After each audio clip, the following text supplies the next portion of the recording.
Hello everyone, this is Sheetal Sharma, Assistant Professor in the Department of Humanities, the Bhopal School of Social Sciences. So welcome to the part 4 of Kautilya's Political Thought. Now we have already discussed all these things, that is why ancient political thought is important, introduction of Kautilya, who Kautilya was, in which empire he was, etc. Then we have discussed the most important theory propounded by Kautilya, that is Mandala Theory.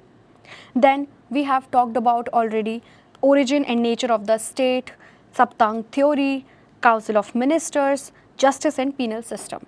Now we are on the last topic that is there given in the Kautilya's political thought, that is sixfold policy given by Kautilya. Now we are discussing it at last, but it is one of the most important theory propounded by Kautilya because it talks about the foreign policy, like how kings should form relation with the neighboring states, with allies and with enemies, everything. Now to understand this theory, we need to understand the Mandala theory also, which I have already mentioned in part 1, but just for the reference I am also providing you the chart here. So this is the Mandala theory, which talks about concentric states model, where the king, that is Vijigishu, is considered to be in the center, and now after king every country, every circle is representing a different country, which talks about the enemies and allies.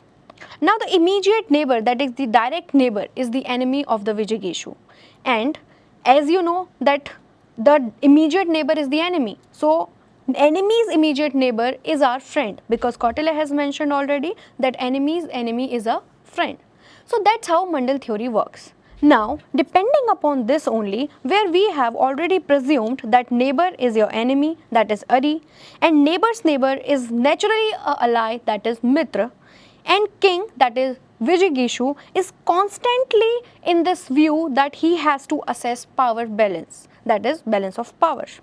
Now the king always selects those policies which have real-time intelligence and which favors the king's foreign policy in dealing with the king's allies and king's enemies. Now let's discuss the sixfold policies that have been propounded by Kautilya. The sixfold policy, which is also known as Shadgunya Niti, is having 6 elements, that is first one is Sandhi, which is also known as peace treaty. Then Vigraha, which means war and hostility. Asana, which means neutrality, means doing neither of them, neither Sandhi nor Vigraha. Then Yana, which means march and mobilize. Fourth is Samsraya, that is seeking alliance. Then Dvaidhibhava, which means dual policy. Now we will understand each one of them. So first one was the Sandhi, that is peace, which means when king should make a treaty. As we know that to conclude peace with equal or stronger power, the king used to have treaties, that is Sandhi. Now when Vijigishu has to use it, so when Vijigishu feels that Vijigishu is weak or it needs time to consolidate its power, at that point of time king should go for Sandhi. Otherwise, if the king is stronger than everybody else in the neighborhood, then king should not go for Sandhi. Next is Vigraha, that is open conflict, means waging war against the enemy.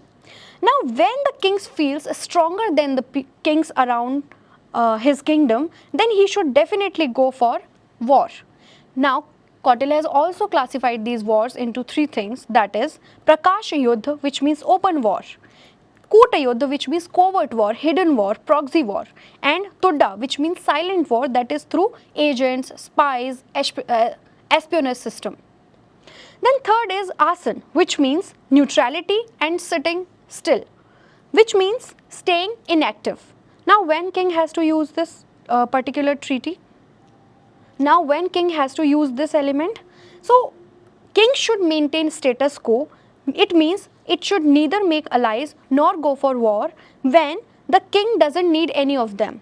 When king is neither strong nor weak, at that point of time king should go for Asana, that is staying neutral and maintaining the status quo. Then fourth is Yana, which means marching or preparing for war.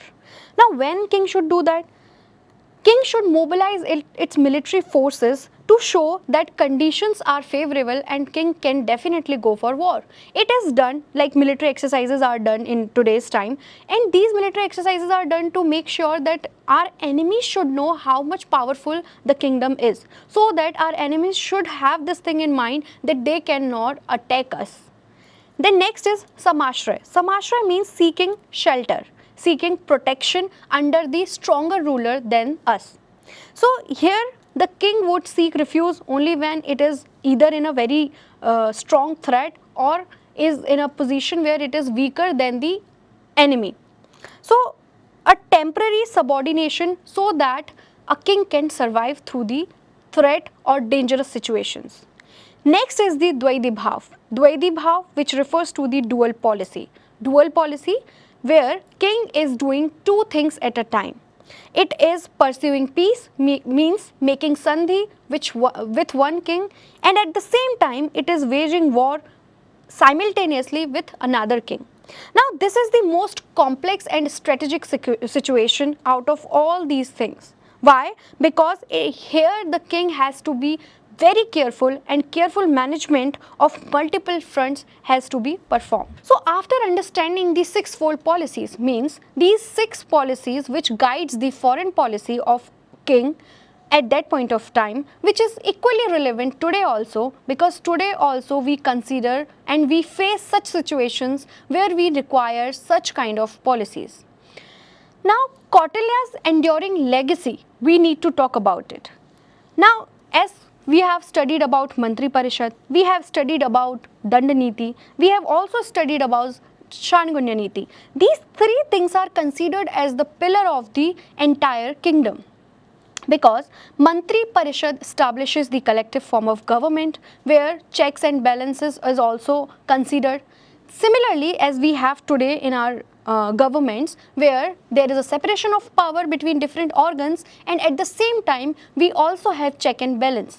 Like we have legislature, executive and judiciary. 3 of these have different jurisdiction and different powers, and each other, they are also checking the balance and they are also maintaining the balance between different organs.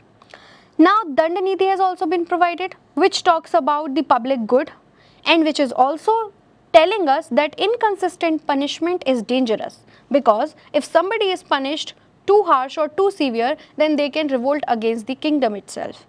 Similarly, Shadgunya Niti talks about realist foreign policy framework. Kautilya is one of the realist thinker in the entire Indian political thought.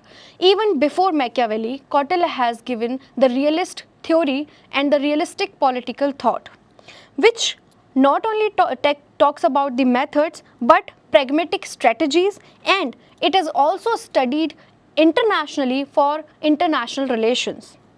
Now all these 3 pillars present a single goal, that is Arthashastra's goal, the science of material well-being to both king and the citizens. So thank you so much for watching the entire series of Kautilya's political thought.